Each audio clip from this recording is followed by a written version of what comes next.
cyangwa ishyamba ryanjye nditange uyu mukene w'umutoza agende isuka n'agatebo karekare ku iperu banatuganje kubera ko umutoza wacu ahembwa n'abareyo.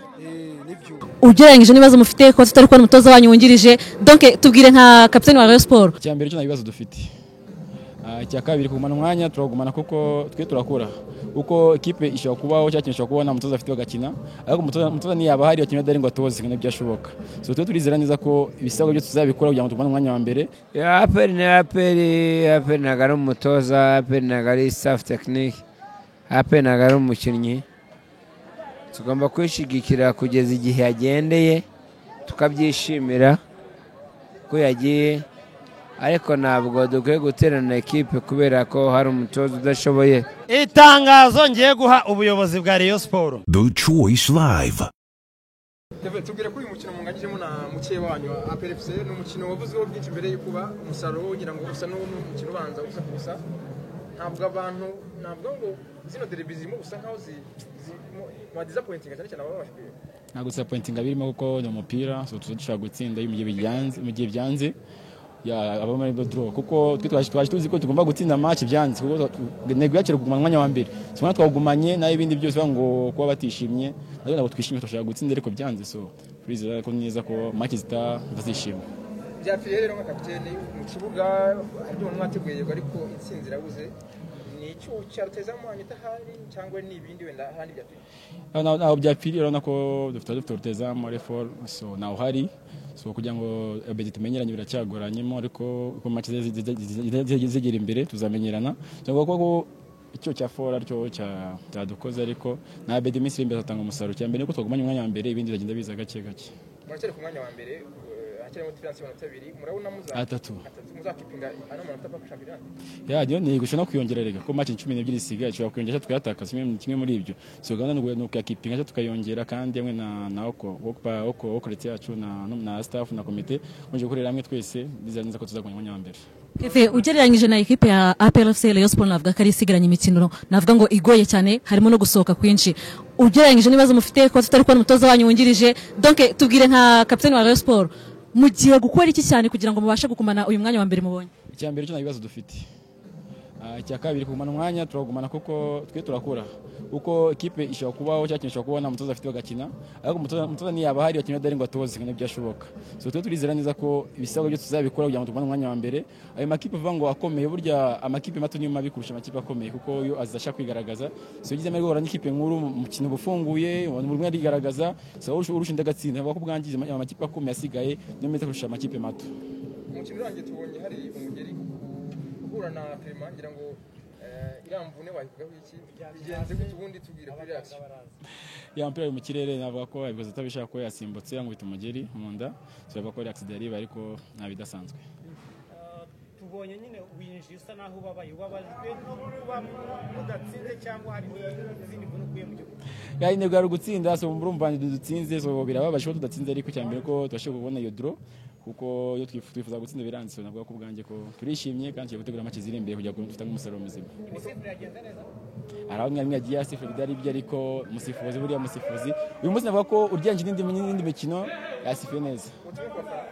Baza ari benshi bashikira ikipe yabo kuko nari arenga twakera aba mbere, so sinivuga ukuntu bacika intege tukira aba mbere, so tubaye bakabiri no batabura ku kibuga, so bazi ko basuje fazare ari benshi bazadushigikire ariko tuzabaye igikombe ko bakifuza. Dusalimana Jean Claude utureba umusaruro Bitagenze neza cyane, wenda munanganye zito kubusa wari umukino wagenze gute? No umukino impande zose ari Reyo ari twebwe twese wabonaga ko impande zose zari tayari, twakinye neza, dushaka amaokaziyo arayo twawushije twabyaza umusaruro, ubu tugiye gutegura match zindi ziri imbere. Yego urebye ko umukino wagenze physionomie mwari beza here ko yari beza here yatumye wenda ubasha kuganya nuko tutagenze neza. Hose ku makipe yombi hari heza, twatakaga nabo bakataka, hari harimo kuborana, twagerageje ko gushaka itsinda ariko nago biduhiriye, tugiye gutegura izindi match. Yego kuba mwayizisa kubusa dusoza ubu twakunda ikipe ya APR Football Club. Icyo nababwira cyose bacika intege, haracyari amahirwe, numva ari inota rimwe bakurushije, tugiye gutegura izindi match turebe ko twazitsinda. Intego ni yandi n'ubundi ni ugushaka igikombe cya champion. Murakoze. Hari wabonaga ko harimo ishyaka, harimo kubarana, twabonye amaokazi yose twabyaza umusaruro, nicyo navuga.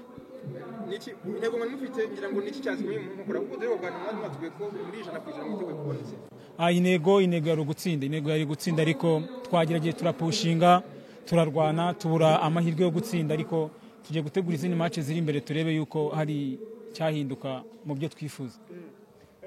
Munganyije na Sport ubusa ku busa hari amahirwe ko ni muyitsinda mugomba guhita munayijya imbere.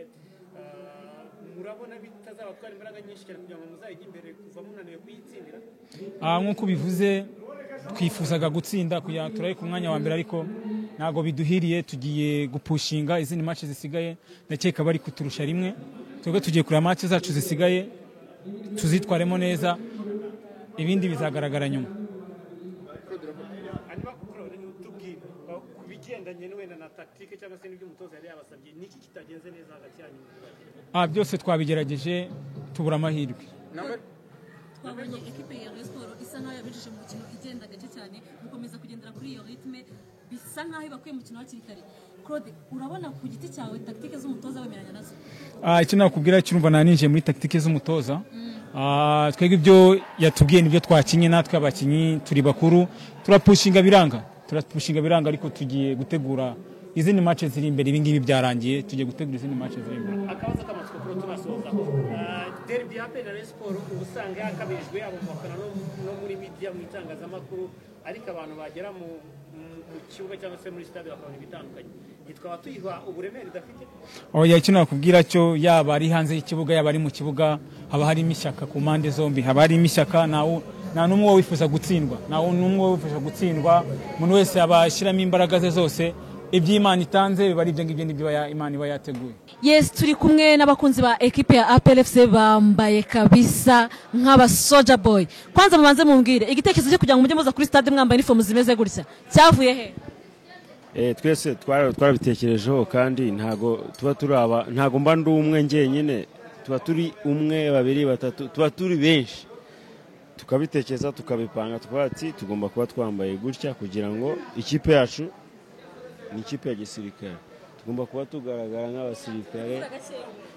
tugaragara nk'abasirikare kuko equipe ni ya gisirikare.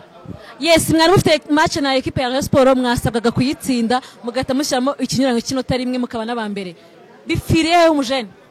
No kuvuga ngo urebye umutoza ni ugutoza nyine aratoza ariko ntago ubona ko afite imitoreze iki ni ibintu bigaragara gusa ibyo batweretse n'ibiriya nta kundi byagenda. Ntago mutsinze match ya Rayon Sport ariko no muri difference igumya ari amanota abiri kandi aracyasigaye imikino 10 muracyafite icyizere ko mushobora kugaruka ku gikombe?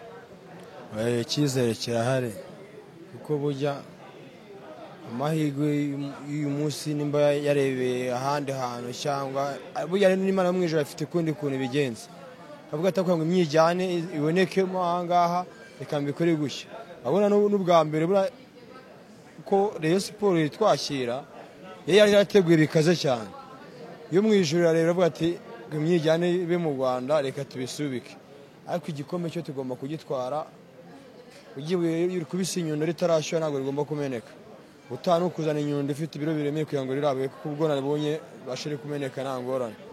Uyu munsi muri stade Amahoro twabonye abakunzi ba Rayon Sport baje ari bakeya ni ikibazo cy'uko APR yashyizeho ibiciro bihenze nuko mutari mwizeye ikipe yanyu muri make ndashaka kumbwiza ukuri habuze iki kugira ngo tubone abareyo nk'abo twabonye ku mukino wa mbere mwari mwakiriye? Impamvu tutakuzura stade twebwe dufite kwacu dukora urumva nimba ari twe twakiri tugomba kuza stade tukayuzuza tukanayipfuka kuko tuba turi gushyira mu ikipe yacu bo bavuga ko bafite amamiliyari bakajya no kuyajugunya mbona ari ukuyajugunya nk'abo bakayahaye aba bafana babo ubona nabo barebe uko bakigenza. Twebwe rero haje abafite ubushake ariko kubera n'ubundi bari baziti n'ubundi intsinzi irahari ntacyo bitwaye. Iyi match irabagarura ku kibuga reka uzarebe match tuzakira ejo bundi uzaba wirebera gashya sitade izaba yuzuye mpaka kuko abafana ba APR bagiye kugenda nyomberi dore nkuri oya uriya uramwihorera ni Nyabugogo n'uwihuye naje dupfa ikintu nshaka kubabaza dusoza nk'abakunzi ba Rayon Sport nago nshaka kuvuga ngo mube nk'abafana cyane mube nk'abanyamupira kuko ndabizi ko mukurikirana twabonye equipe ya Rayon Sport nta mutoza w'umwungiriza mufite havugamo n'ibindi bibazo byinshi umutoza yaraje ntabwo yatoje icyo cyakubabaza ni kimwe murasaba iki ubuyobozi bwanyu kugira ngo mukomeze mushyire ubushinja hagati yanyu na APRFC amanota 2 ni make muranga yashobora kuvamo mugiye gukora iki itangazo ngiye guha ubuyobozi bwa Rayon Sport bagomeze bashyire hamwe bafite ikipe nziza nubwo twavunikishije rutahizamu ariko ubonye ko miliyari zirenga 6 zahiye ubwo rero gahunda yabo urabona ko twe tuba dufite discipline tutaba tumeze nk'abangaba uzi miliyoni za perano zahiriye twebwe turabakina turabyemera nk'abareye mu bukene dufite twaguze ibirayi bya Nyirakarayi tugura ibirayi byiza bizima APR ijya hariya kugura ibirayi mu Ruhengeri byo ku biro irarangura igura ibirayi byiza pe isangamwe imbere birimo inimba nibo bari abakinyi bafite inimba kubera kubagura amafaranga menshi ngo ni beza kandi imbere ari babi ariko rero yaguze abakinyi ba make bakeya beza urumva beza niyo mpamvu twarushije APR twashoye amafaranga make APR ishora miliyari igura ibirayi binini isangamwe imbere bifite nimba abareba bagura Nyirakarayi basanga ni bazima Nyabugogo kuri match mwari mwakiriye Rayon Sport nago mubashije kwibanamo igitego yewe nibyo mwifuzaga kurara ku mwanya wa mbere nago bikunze equipe ya APRFC ibuze iki muri iyi match umva ngira ikintu kimwe nkubwira abare aho bari bishimye sibyo uretse gato ngira icyo mbabwira bishime pe n'ayandirimbo baririmbye ngo abareba baraganje sibyo banatuganje kubera ko umutoza wacu ahembwa n'abareyo ahembwa n'abareyo nibishime sibyo umutoza wacu ahembwa na reyo nibishime ikindi kintu kimwe nakubwira cyo kandi ari cyo mura nkubwira umwana yambara ipantaro ya se ariko ntabwo yikanga yabaye umugabo wa nyina Nyabugogo uri kuvuga nk'umuntu wababaye uri kuvuga nk'umuntu wacitse intege ariko nyamara iyi match bisa nkaho nta kinyanyo kinini tanze amanota 2 n'ubundi aracyarimo nawe ari wowe ibyo bintu byakubaho wallahi tubwizanye ukuri w'injabata sibyo tubwizanye ukuri uriya mutoza ni gatiki uramushinja iki kuri iyi match mbwira ikintu umushinja kuri iyi match musigeho uriya mutoza ni gatiki uramushinja iki icyambere mushinja asimbuza ati ikindi cya kabiri mubwira none se ntango ubutumwa ku bavandi aho bari n'ubuyobozi bw'umujyi wa Kigali buyoboye abafana ba APR baturwanirire badufashe umutoza bamwirukane cyangwa ishyamba ryanjye nditange uyu mukene w'umutoza agende isuka n'agatebo karekare ku iperu twebwe twiyamye abantu bazaza kutubabariza imitima numvishe hari abantu bari kwivugishwa ngo iyi match ngo ishobora gutuma mutagaruka ku kibuga ngo wenda abafana ba APR ngo bakwiye kutagaruka ku kibuga birakwiye ntabwo ari je nyine ntabwo ari bo bonyine babikubwiye agahinda kamenywa n'inkike yatoyemo kandi baca umugani mu kinyarwanda ngo agahinda karongoye indushyi urakoze cyane ku by'ukuri njyewe nitwa Claude ndi umufana wa APR iyi kipe hari abatoza benshi bagiye bahanyura hari Ernest Brandt uriya Muholandi hakaba na Diru Munyamaroke imikinire bakinaga ku by'ukuri ntabwo twigize tubona agasuzuguro k'amakipe Darikonovic rero uri aha ngaha hari ukuntu umutoza aza mu minsi ya mbere ukabanza ukamwihanganira ukavuga uti arimo gutestinga abakinnyi wenda ejo bizaza ariko Darikonovic guhera kuri match ya Pyramide hano twishyurwa igitego bikagera kuri polisi ahandi hose Darikonovic iyo agiye guhura n'ikipe bigaragara ko hari inyungu cyangwa se hari intambwe ya APR y'ubutere arajenjeka. Impamvu uvuga ko ajenjeka ni ihe rero? Darikonovic aratinya. Ukuntu atinya nk'iyi kipe ngewe tuvugana uko nari nayipanze. Numvaga nibura iyo mediane ye irimo ruboneka Dauda Yosifu na Lamine Ba. Umuntu pichu sinzano yamujyanaga. Rayon Sport umwataka wayo igenderaho yaravunitse. Nayo nuko ari indembe nayo nuko nta kintu kibereyemo. Ubu tuvugana yago twagumbye kuba dutashye none turira burundu. N'umuntu twishimye turababaje. Rero igitekerezo cyanjye natanga. Mwebwe muri abanyamakuru muri ntumwa za rubanda muri ntumwa z'abafana. Mubasha kugira aho tutagera twebwe. Ikintu tubitumiye kuyobozi bwa APR. Mugende mwahamagaza umuvugizi, mwahamagaza uyiyoboye ubu ngubu akaza. Ubu tuvugana akabari uze. Ubu tuvugana ku by'ukuri ubuyobozi urabusaba iki mu ncamake? Ubuyobozi ndabusaba kwirukana Darikonovic. Nta mukino, nta kinatoza, nazi gusimbuza, nta gusoma mu mukino. Ubundi ubona match yageze hano. Ukabona ikipe itakumenesa hagati. Ukora amapicu wari gukina asubiza inyuma yamaze kurya ikarita y'umuhondo. Ntago yagomba gukuramo Jibril Watara. Yagomba gukuramo picu agahita ashyiramo Madusa. Akongera ubusatirizi wenda agakina system ya 4-4-2. Rero Darikonovic yigendere rwose. Ngewe ntakubeshye. Ndi umukunzi wa APR, match zose ndazireba. Arizo mu ntara uko nshobojwe n'akazi ndazireba. Ariko ngewe sinzasubira ku kibuga Darikonovic. Murakoze cyane. Uratangaza kugira ngo dusoze iyi interview twatujyanye n'abakunzi ba Rayon Sport n'abakunzi ba APR. Reba ukuntu tumeze. Ahubwo ngo ni bari intare. Ngo bo ni intare. Twebwe ubwo ni twebwe intare. Twebwe turi intare. Uyu munsi wa none ahubwo ikipe iraducitse. Tangaza message ku bakunzi. Banyita Abdul guturuka mu Gatsata ndi Osima rari wa Rayon Sport n'umushyushya rugamba wawe nukubita imirindi ingoma zikavuga imisozi kiyamira. Nukuvuga ngo APR tuyiteje umwijyane wabonye ko nari kumwe na kaburimbo vuga ati nge sinzagaruka kuri stade umutoza ahembwa n'abareyo sinza amagambo tubateje umwijyane ubona ko imbeho yabishe tubateje imbeho nibyo twashakaga nababwiye jyangwa nabwiye ngo agabanya amagambo akina umupira kuko amagambo nagakina football wabonye ko mu kibuga hagati twabarushije kuva ku munota wa mbere bose baranaturokotse bagenda bigurira icupa binywere abanywa icyayi bakinywe abanywa ka TV bakanywe rwose ndababwiza ukuri ahubwo bazi imbeho yabishe bagure ka cyayi bajyane mu marangi Nyamirambo mu bayovu bagende kuko barababaje. Rujugiro mwari mwaje gushyigikira ekipe yanyu n'umukino abantu benshi bavugaga ko ekipe ya APR niramuka iwutsinze iri burare ku mwanya wa mbere nago bikunze mwabuze iki ugereranyije uko wabonye mu kibuga? Ndakeka yuko kuri Piara ntacyo yabuze. Imbaraga zose bazishizemo abakinnyi. Kuri uyu munsi Rayon Sport iracyandusha amanota. So aracyabura imikino kugira ngo shampiyona irangire. Icyo nababwire ko ni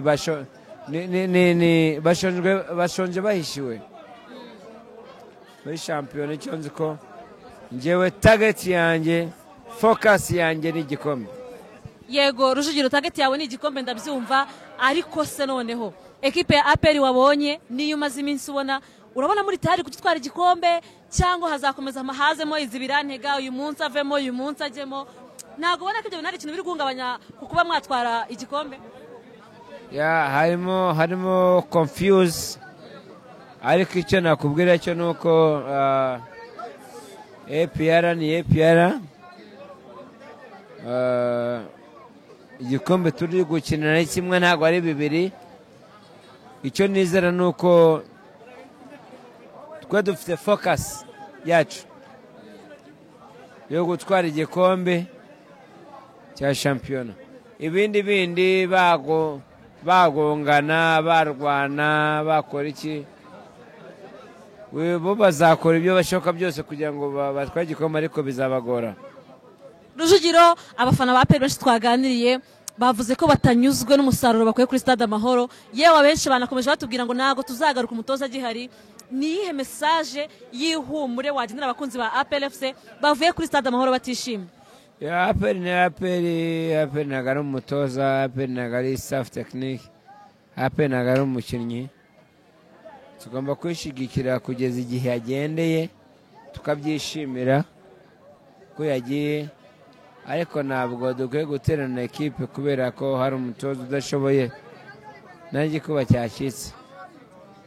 Nibyo koko umutoza ntabwo ari sawa, ko nanjye uyimpaye nkayitoza ntabwo nizera ko Rayon Sport inyirusha amanota 2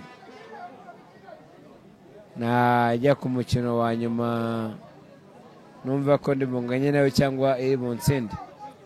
So icyo navuga rero nuko APR ni APR, kandi icyo nzi neza nuko tugomba gutwara igikombe. Your reaction after this game, is it a deserved draw or how do you analyze it? Okay, you know, that's the derby, and you never can predict the outcome of this match. All 3 results are all the time on the table, and we finished 0-0. In one hand, we had our chances. Our opponent also had some chances. Game can go in both sides. At the end, I think 0-0 after a very tough and difficult match, maybe it's a real result. And now we just have to look forward and continue to play in our championship. We'll take a few questions. Any?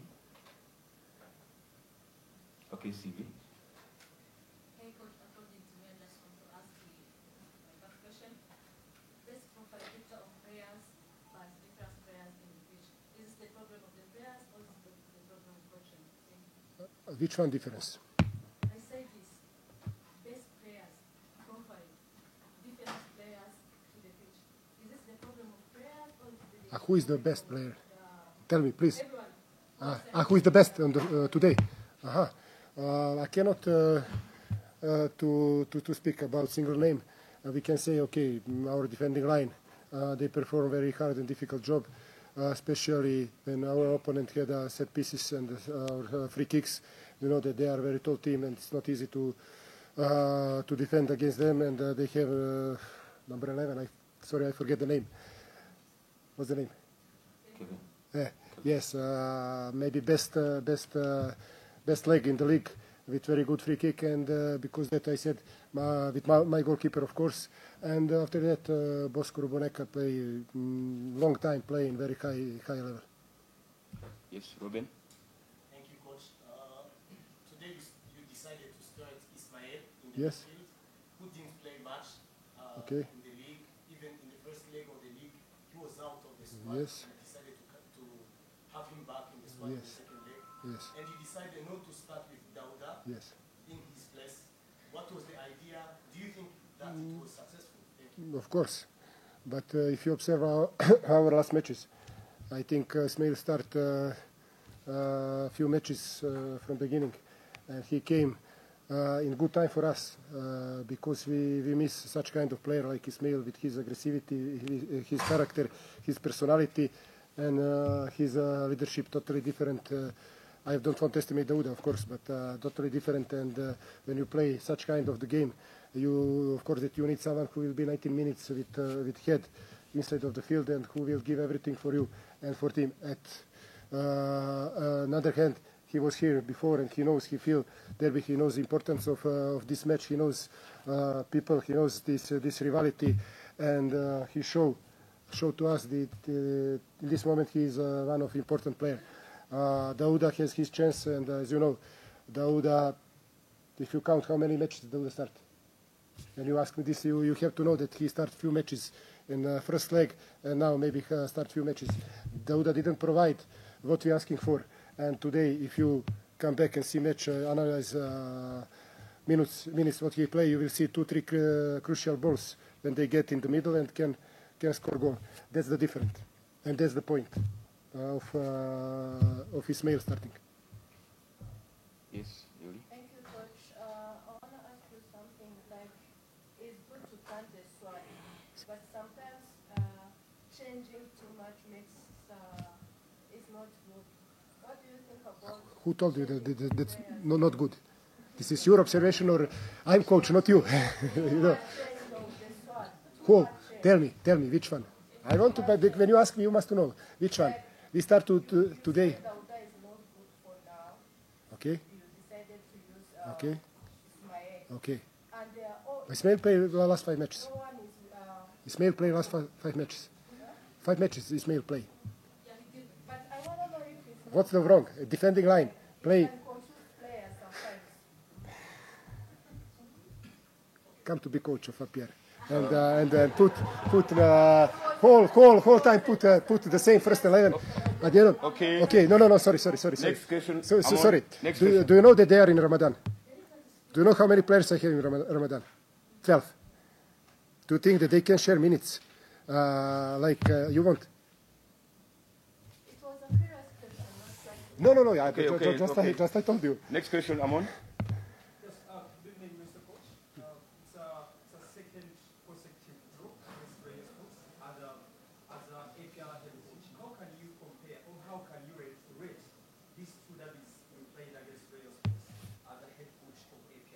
I think this match it was much more difficult than first one, because now we came almost the end of the league, and the importance of this match gave a lot of pressure for them, for us, because now we are near to each other, and any single mistake or individual mistake can decide this match today, and because that this match has a bigger value than the match before. In that moment, I think we were 5 points behind, something like that. But now when we were 2 points, even for us, even for them, and maybe some actions, some chances, of course, are not performed well because of such kind of pressure. But of course, this match was more difficult. Écoute-moi, derby, special game, ok? On a bien préparé l'équipe. C'est la 2e fois qu'on a fait un match nul contre a Pierre. Était un match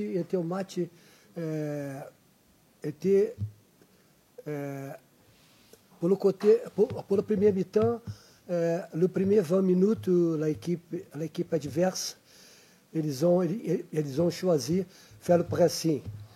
Et notre équipe, après 20 minutes, on a changé notre stratégie exactement pour commencer à jouer dans le camp adversaire. Je crois que c'était un bon spectacle aujourd'hui, à haut niveau.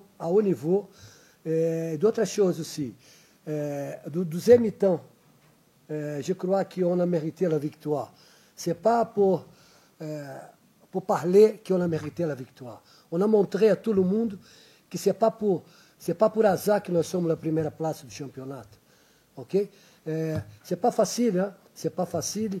Jouer à chaque 3 jours, parfois, je ne peux pas utiliser 6 à 7 joueurs, mais le derby d'aujourd'hui, il y a des joueurs qui sont même blessés, okay? Qui ne peuvent pas continuer le match, mais malgré ça, notre groupe il est très fidèle. Nous sommes très habitués à appliquer le schéma tactique que on travaille au cours de la semaine. Tout le monde qui est arrivé aujourd'hui, ils ont vu une équipe du Rayon jouer à haut niveau, un football moderne qui s'appelle jouer dans le camp adversaire. Ce n'est pas jouer derrière, ce n'est pas utiliser passe long comme d'habitude. Je crois que 90% de l'équipe do foot de Rwanda utilise passe long. L'équipe du Rayon, chaque match, nous sommes en train d'améliorer la qualité du jeu, exactement pour donner l'opportunité aux joueurs expérimentés, comme notre capitaine Cavan, et la jeunesse avec Aziz, avec Ademar, par exemple. Então, c'est ça qui me fait plaisir voir la bonne performance de notre équipe aujourd'hui. Franchement, avec mon cœur, on a mérité la victoire pour tout ce qu'on a fait le 2e mi-temps. We are about the best journalist from East Africa, Mickey Jr. He was here in Rwanda, first of all, for watching the derby of Rwanda, Rayon Sport against APR. How did you see the game? No, it was a good game. Derbies are mostly like this. Sometimes, nobody gets the 3 points. It goes in the draw. But I think I was excited with what I saw. I enjoyed the game, the intensity, the tempo was high. Good, tactical approach from both coaches. Games like this, it's determined or defined by the little margins or mistakes. But thankfully, I don't think anybody make any big mistake for the other to get the win. So it was a good game. Your excitement before you come here to the stadium and what you see today in the pitch, was it totally different or you are satisfied for what you see? I mean, I was expecting that at least there would be a goal. But, like I was saying, derbies are mostly like this. My expectation in terms of the football on the pitch was met, but the fans, the vibes, I didn't see more because I understand Ryan Sport fans were not so many today. But in all, I think it was a good game. Good luck to the two teams for the remaining matches left. Is there any player you can relating to the first position? Who was give you how can I say it? Who was give you the joy? Who was on the top? Is there any player you can say this was good for today? I think all the players did well. They showed their qualities, what they can do. But for me, I think the player who excited me the most is Kelvin Muhiri or something. Kevin Muhiri, captain of Leosport. Yeah, I think he was the best player today. All right. So far, how was the Rwanda? How are you going? How many days do you still have here? Are you keep enjoying? What is how the difference between Rwanda and Ghana, according to you? How will you see this environment? No, I have been to many countries in Africa. I enjoyed so far everywhere I've been, but Rwanda here is different. The people are so nice, so kind. The atmosphere is beautiful. Also, thanks to my good friends who make sure that I'm always fine. Paul, Mugabe, Patty, and all the other guys. So Rwanda is nice, safe, clean, very beautiful. The lights are always shining everywhere. The people are nice. And I can't wait to be back again. I love it. Thank you so much. Ndi kumwe n'umunyamakuru mugenzi wanjye ntago nshaka kumutindana cyane ndashaka kukubaza straight. Turebye derby ya Rayon Sport na APR kaba muri phase haba muri phase retour ni ibintu bisa ni 0-0. Anthony, turi kubura iki kugira ngo twongere tubone derby y'ibitego? Iyi match amakipe yombi aba yakaniranye nicyo kintu cya mbere kiba kirimo gituma badafungura umukino ngo bakina ariko byibuza uyu munsi umukino wari ufunguye ahubwo ikibazo ni kuri ba rutayizamu kurebye ba rutayizamu amakipe yombi yakoresheje bose baracyari bashya mu makipe yabo yaba uyu umusore Watala wa ekipe ya APR aracyari mushya niyo derby ya mbere akennye yaba ndetse no ku ruhande rw'uyu musore nawe wa Rayon Sport Abedi nawe ni mushya muri club ya Rayon Sport ni mushya nawe still no muri izi derby ni bwa mbere zikinnye icyo ngicyo cyabanje kubagora ikindi noneho uburyo bw'imikinire kubatoza nabwo nindi impamvu ituma abafana bareba cyangwa se n'abantu n'abasportif mu rusange bareba umupira mubi bijyana n'iki bijyana na tactique buri mutoza aba agomba gukoresha usanga ari iyo kuzibira muri mediane bagafata abakinnyi benshi bakabarunda muri mediane bitewe nuko opponent ari gukina cyangwa se adversaire ari gukina so ku ruhande rw'ikipe ya APR yari ifite amahirwe menshi mbere ya match yo kuba yatsinda umukino bigendanye yenda n'ikina performance yari maze iminsi igaragaza nubwo zitari ziri ku rwego rwo hejuru ariko byuzabonaga ko ariyo kipe iri hejuru ku rupapuro ubaza amanota wari gusanga ifite nka 55 indi ifite 45 bigendanye n'ibibazo byari biri muri Rayon Sport burya nabyo birafecta abakinnyi mu mukino bigendanye n'ibibazo biri muri staff technique urabiziko umutoza wungirije wa Rayon Sport Ceramic Kwanan yasubiye iwabo kubera ibibazo by'umuryango bo bisi by'umuryango ariko ubwo hari izindi mpamvu hakaza noneho n'igitutu noneho cy'abakunzi ba APR bashakaga APR yaje yishyizemo ko igomba kurara ku mwanya wa mbere icyo nacyo gituma ikinira kuri iyo pressure izi gafungura umukino igakina nk'ibisanzwe ntekereza ko yari kuba ibasha kuba yabona amanota so n'umukino namaze kubwira abantu benshi ko ushyuha mu bafana ugashyuha mu itangazamakuru ariko mu kibuga tubona umukino uciriritse umukino ubishye umukino uciriritse aya nama ekipe yose yaherukaga kugwa mu karere ka Huye mbere yuko akina derby yahatakarije amanota.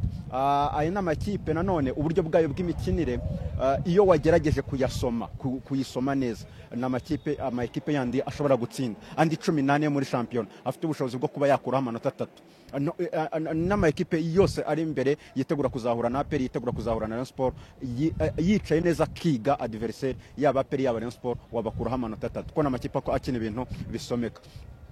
Ikintu kimwe rero kuri iyi match ni match ikabirizwa cyane ariko still ugasanga nta buryohe ifite uburyohe hanze mu bafana ifite uburyohe hanze mu itangazamakuru ariko mu kibuga still umukino ubu naciriritse cyane navuga ko ari umukino ububiye.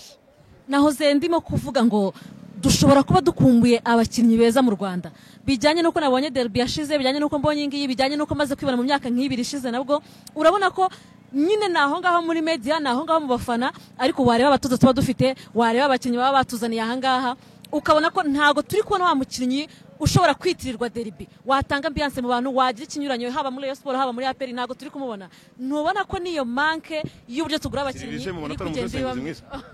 cyane. Urakoze icyo kintu nicyo abagurira abakinnyi aya ma equipe bakagombye kwibandaho. Ntago tukibona umusore abasore bagiye batandukanye banyuze muri aya ma equipe batsindaga derby batsindaga ibitego byinshi. Abantu bibuka David Kasirye niwe musore w'umuganda wabashije gutsindira ibitego byinshi muri iyi derby mu myaka yagiye iba. Abitwa ba Boko Tarabama bagiye bakora ibitangaza abitwa bahisabigira Imana ku ruhande rwa APR bagiye batsinda ibitego akaza kikaba ari kimwe ariko we yamagameze nk'umuntu still ukigendana kuri derby. Rero navuga ko amakipe abantu bayagurira barimo barayatuburira sirito muri secteur offensive kuko defensivement mu Rwanda twamaze kubigaragaza ko dukina umukino n'ubundi ufunze ariko noneho bisaba babataka nabo baza biyaminiye bakavuga ati za defense ziri strong za defense z'amabuye z'inkuta mfite ubushobozi bwo kuza nkayisatura nkatsindamwe ibitego bibiri cyangwa nkatsindamwe igitego. So rero biracyagoye ubwo abagurira aba scout bagurira ama equipe yombi aba Rayon Sport y'APR babagurira abakinnyi barahendwa nibyo bagahendwa bakaza ugasanga nta n'umusaruro batanze ejo cyangwa ejo bundi bagatandukana kandi babaguza amafaranga menshi ikindi kandi banamaze no ko barabahemba amafaranga menshi ibyo byose bikaza kandi ugasanga mu kibuga nta kinyuranyo bakora bitandukanye n'abandi bakinnyi bari mu ntara. Urugero ku musore w'umunyarwanda Yves uri muri Rutsiro ni umusore ubu ngubu ufite n'uyu munsi yatsinze ari kugira ibitego hafi 8 ibitego 8 muri shampiyona n'umwataka mwiza. Ukajya muri Bugesera hari Omar Abba numwe mu baskora beza bahari ubu nawe ejo cyangwa ejo bundi barahita bamuzana mu makipe y'i Kigali kandi usange Astiri we kumuzana twarebonye umwaka ushize uyu umusore Anne Elija yavuye muri Bugesera top scorer.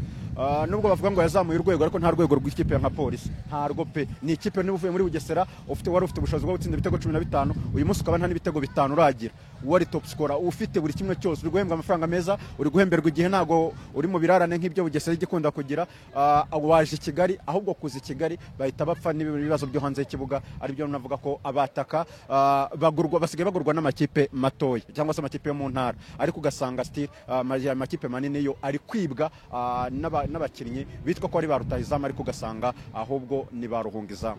Dusoza ikibazo cya nyuma nakubaza tubonye derby ya Rayon Sport ariko ekipe iri ku mwanya wa mbere nta mwungirizi ifite ekipe iri ku mwanya wa mbere iracyafite ibirarane abakinnyi ekipe iri ku mwanya wa mbere iri gukina isa nkaho navuga ngo iri kwitoreza mu irushanwa ba rutahizamu nkuko kapiteni Kevin yabigarutseho ntago baramenyerana.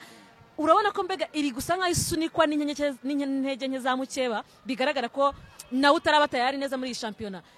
Twitega iki? Rayon Sport zatwara igikombe APR zatwara igikombe ku giti cyawe urabibona gute? Harimo amanota abiri baracyafite imikino igiye ikomakomeye.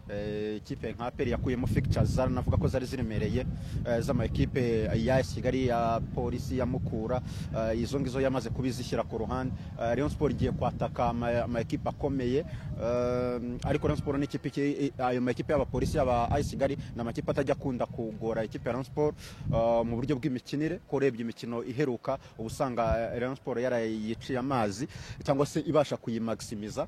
Ikintu kiriho kuri aya ma equipe igikombe kiracyandagaye igikombe kiri mu muhanda buri kipe yari yose yatwara igikombe cya shampiyona kiretse amakipe nko mwari ku mwanya wa 3 n'uwa 4 ndavuga Gorilla na Kigali nizo ziri kuwaya iyo ziba seriye zari kuba ziri kotsa igitutu ya ma equipe ariko zo ubwazo zigiye kwidagadura ku gikombe zikomeze zigiterane nk'abaterana agatambaro k'umwana ntago nashobora kwidekarara ngaka kanya mvuge ngo igikombe kizajya kuri ikipe oya nta nimwe pe zose igikombe kiri hariya kirateretse izaba seriye mu mikino igera ku 9 isiga cyangwa ku 10 izaba seriye muri iyo mikino 10 izabasha kuba yatwara iki gikombe cya champion ariko biracyari mu muhanda. Urakoze ndagushimiye ku mwanya.